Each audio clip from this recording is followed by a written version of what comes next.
유럽연합에서는 갑자기 블라디미르 푸틴과 대화를 원한다고 밝혔고, 러시아가 곧 나토 국가들을 공격할 준비가 되어 있다는 주장도 일축했습니다. 유럽의 모스크바와의 협상에 대한 수사가 급격히 달라졌습니다. 한편으로는 영국, 독일, 프랑스의 정상들이 런던에서 블라디미르 젤렌스키와 만난 후 블라디미르 푸틴에게 즉각적인 휴전을 요구하고 우크라이나에서 평화적 해결을 위한 협상을 시작하라고 촉구했습니다. 전반적으로 유럽 국가 정상들은 전쟁 종식을 위한 협상 시작을 위한 5가지 조건을 제시했습니다. 그리고 이는 블라디미르 푸틴이 지난주 블라디미르 젤렌스키의 공개 서한에 대해 거절 의사를 밝힌 이후의 일입니다. 젤렌스키는 전쟁 종식을 위한 합의에 도달하기 위해 직접 만남을 제안했었습니다. 한편 도널드 트럼프의 절친으로 알려진 핀란드 대통령 알렉산드르 스투프는 러시아가 가까운 시일 내에 나토 회원국 중 한 곳을 공격할 의도가 있다는 점에 대해 공개적으로 의문을 제기했습니다. 그리고 그는 곧바로 모스크바와는 그래도 협상을 해야 한다고 덧붙였습니다. 그리고 여기서 갑자기 러시아와 우크라이나 사이의 협상에 새로운 중재자가 등장할 수도 있습니다. 미국 대통령 도널드 트럼프는 예루살렘 총대주교 테오필로스 3세를 러시아와 우크라이나 사이의 휴전을 위한 중재자로 참여시키고 싶어 합니다. 자, 어쨌든 이 모든 일에서 어떤 결과가 나올지 함께 이야기해 봅시다. 제 이름은 알렉세이 패치이고 이 방송을 시작하기 전에 여러분께 채널 구독과 좋아요, 그리고 어떤 댓글이든 남겨주시길 부탁드립니다. 그리고 제 텔레그램 채널 패치 뉴스도 구독해주세요. 링크는 이 영상 설명란에 있습니다. 자, 우크라이나 대통령 볼로디미르 젤렌스키가 유럽 3국 정상들과 만나 러시아의 우크라이나 전쟁을 끝내기 위한 향후 조치와 새로운 공동 입장을 논의했습니다. 영국, 독일, 프랑스의 정상들은 볼로디미르 젤렌스키와의 회담 후 블라디미르 푸틴에게 즉각적인 휴전을 요구하고 마침내 우크라이나에서의 평화적 해결을 위한 협상을 시작할 것을 촉구했습니다. 키어 스타머, 프리드리히 메르츠, 에마뉘엘 마크롱의 공동 성명은 푸틴이 지난주 젤렌스키의 직접 회담 및 협상 시작 제안을 거부한 후 발표되었습니다. 그리고 런던에서 4명의 정상들이 만난 후 발표된 성명에 따르면 평화협정에서 러시아는 공정하고 지속 가능한 평화를 보장하기 위한 5가지 조건에 동의해야 합니다.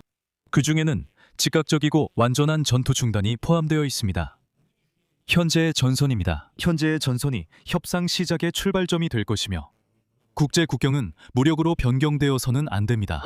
우크라이나는 다국적 군사력 배치를 포함한 안전보장을 받아야 합니다. 수천억 달러에 달하는 러시아의 자산은 전쟁으로 우크라이나의 빈 피해를 보상할 때까지 동결된 상태로 남을 것입니다. 그리고 유럽의 안보 이익도 보장되어야 합니다. 그리고 유럽 3국의 정상들은 블라디미르 젤렌스키가 제안한 자신과 블라디미르 푸틴 간의 직접 협상, 그리고 그 협상에 미국과 유럽 국가들이 적극적으로 참여하는 방안을 지지했습니다. 그리고 이어서 젤렌스키의 발언을 인용하겠습니다. 러시아는 전장에서 승리하지 못하고 있으며 우리의 중장거리 타격이 러시아의 침략 확대 가능성을 제한하고 있습니다. 하지만 우크라이나에게도 러시아가 우리 도시와 지역사회를 테러하는 데 사용하는 탄도미사일 위협으로부터의 방어를 확보하는 것이 매우 중요합니다. 자, 그렇습니다. 유럽연합 외교안보 고위 대표 카야 칼라스는 동맹국들이 러시아에 대한 압박을 강화해야 한다고 밝혔습니다. 왜냐하면 그 나라, 즉 러시아에서는 전쟁이 계속되는 것에 대한 불만이 커지고 있음을 보여주는 몇 가지 변화가 관찰되고 있기 때문입니다. 덧붙이자면 젤렌스키는 전날 푸틴에게 보낸 공개 서한에서 러시아 국민들이 전쟁에 지치고 모스크바에 그들의 충성심을 계속 사들일 자금과 정치적 힘이 부족하다고 언급했습니다. 한편 오늘 러시아 외무장관 세르게이는 러시아 국민들의 충성심을 유지할 정치적 힘이 부족하다고 밝혔습니다. 러시아 외무장관 세르게이 라브로프는 오늘 젤렌스키의 서한을 언급했습니다. 젤렌스키는 전날 러시아 국민의 피로감과 모스크바의 자원 부족을 지적했습니다. 하지만 이 이야기에서 갑자기 미래 협상의 새로운 윤곽이 드러나기 시작했고 전쟁 종식을 위한 협상이 이루어질 수 있는 새로운 구도가 형성되고 있습니다. 핀란드 대통령 알렉산드르 스투브는 러시아가 가까운 시일 내 나토 회원국 중 한 곳을 공격할 의도가 있는지에 대해 의문을 제기했습니다. 그리고 그의 인용문을 소개하겠습니다. 러시아가 4년 동안 우크라이나를 점령하지 못했는데 왜 북대서양 조약기구의 집단 방위에 관한 5조를 시험하려고 하겠습니까? 제2차 세계대전 때 러시아는 베를린까지 가는데 4년이 걸렸습니다. 1600km를 돌파했는데 이제 러시아인들이 왜 집단적 방위에 관한 5조를 시험하려고 하겠습니까? 우크라이나에서의 적극적인 전쟁에서 말입니다. 그는 동맹이 파괴 공작 등 하이브리드 행동을 한다고 했습니다. 불편하지 않나요? 러시아로부터 나토 국가들을 향한 사이버 공격은 항상 있을 것이라고 그는 인용했습니다. 그냥 진정할 필요가 있다고 했습니다. 저는 배중적인 논의를 이해하지만 모든 정보 보고서를 매우 주의 깊게 집단적으로 검토하고 있습니다. 하지만 그 다음에 스트브 국방장관의 발언은 많은 사람들을 놀라게 했습니다. 그는 갑자기 유럽이 블라디미르와 동맹과 평화협상을 시작해야 한다고 밝혔습니다. 러시아인들과는 그들이 힘의 위치에 있지 않을 때만 협상할 수 있습니다.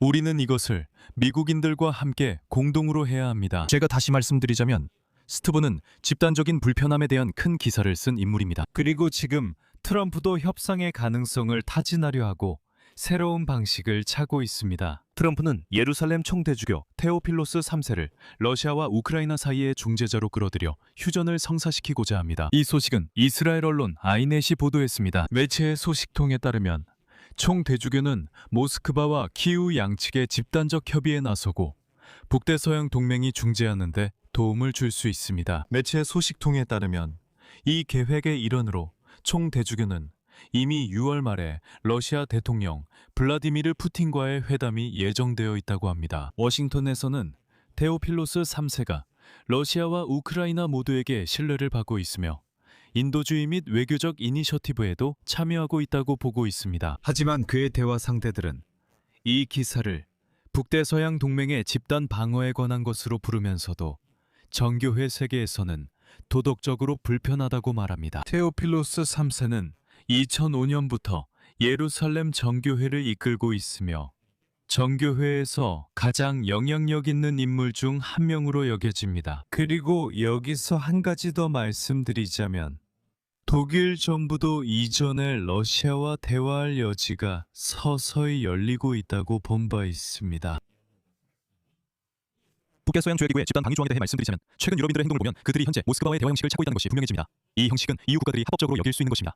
러시아는 예를 들어 유럽연합 전체를 대표하는 협상가 한 명을 제안하고 있는데 예를 들면 게르하르트 슈레더 같은 인물입니다. 유럽에서는 이미 이런 아이디어를 포기했습니다. 그리고 그 외에도 협상은 우크라이나와 미국과 완전히 조율된 상태에서 진행되어야 하며 이건 역시 어느 정도 유럽에게는 과정을 복잡하게 만듭니다. 도대체 왜 조약 조항을 확인해야 하는 거죠? 집단적 방위와 북대서양 동맹 그리고 유럽연합의 목적이 런던에 있다면 여기서 불편한 점 있나요? 여러분의 의견과 결론을 이 영상에 댓글로 남겨주세요. 채널 구독과 알림 설정, 좋아요도 잊지 마세요. 오늘은 여기까지입니다. 건강 조심하세요. 모두 안녕히 계세요. 유럽에게는 과정이 복잡합니다. 바로 이러한 목적을 가지고 볼로디미르 젤렌스키는 런던에서 유럽 3국 정상들과 회담을 가졌습니다. 여기서 말을 줄이겠습니다. 여러분의 의견과 결론을 이 영상 아래 댓글로 남겨주세요. 채널 구독과 알림 설정, 좋아요도 잊지 마세요. 오늘은 여기까지입니다.